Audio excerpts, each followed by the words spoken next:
बड़ी स्क्रीन पर चलकर एक बार फिर से दिखाती हूं। अगर आप ये जो नक्शा बड़ी स्क्रीन पर आने वाला है इसको देखेंगे तो आपको समझ में आएगा कि इस नक्शे में चीन, पाकिस्तान, बलूचिस्तान और भारत ये वाला हिस्सा और फिर उधर अफगानिस्तान। चीन पाकिस्तान में एक इकोनॉमिक कॉरिडोर बना रहा है जिसे CPEC भी कहते हैं, जो आप देख रहे हैं चीन से होता हुआ, ये POK से होता हुआ, पाकिस्तान से होता हुआ, बलूचिस्तान से निकलता हुआ ग्वादर पोर्ट तक जा रहा है। भारत ने इसका हमेशा से विरोध किया क्योंकि ये इकोनॉमिक कॉरिडोर पाकिस्तान के कब्जे वाले कश्मीर से होकर पेशावर होते हुए बलूचिस्तान के ग्वादर पोर्ट में पहुंच रही है।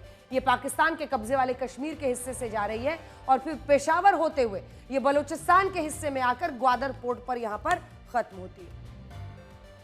अब चीन चाहता है कि CPEC का दूसरा चरण लागू। दूसरे चरण का मतलब यह है कि पाकिस्तान के पेशावर से इस CPEC को अफगानिस्तान के काबुल से जोड़ दिया जाए। पेशावर से काबुल,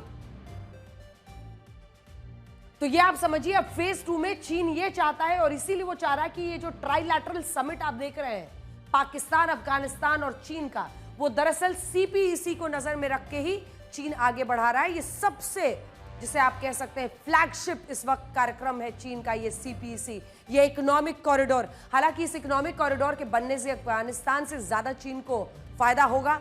चीन इसके तहत हाईवे, रेल, ऊर्जा प्रोजेक्ट, पाइपलाइन, इंडस्ट्रियल जोन्स बनाएगा और उनके लिए वो अफगानिस्तान की जमीन को खोदेगा और जब वो अफगानिस्तान की जमीन को खोदेगा तो उसे वहां लाखों करोड़ों रुपए के प्राकृतिक संसाधन दबे हुए मिलेंगे।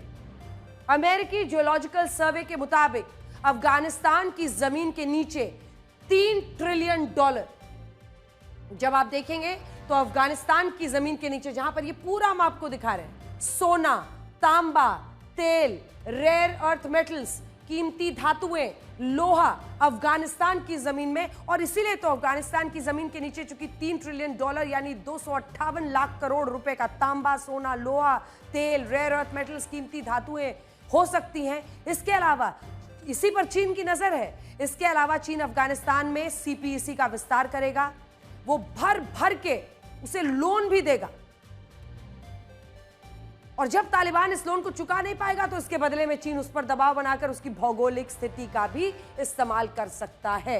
यह अफगानिस्तान को समझना है, लेकिन यहां तो समिट चल रहा है। अगर आप इस नक्शे को देखेंगे तो अफगानिस्तान पश्चिम में, अगर आप देखें ईरान, ये वाला हिस्सा पाकिस्तान है, ये अफगानिस्तान है, ये जो पूरा आप देख रहे हैं हिस्सा, ये ईरान है पश्चिमी हिस्से में, फिर तुर्कमेनिस्तान, उज्बेकिस्तान,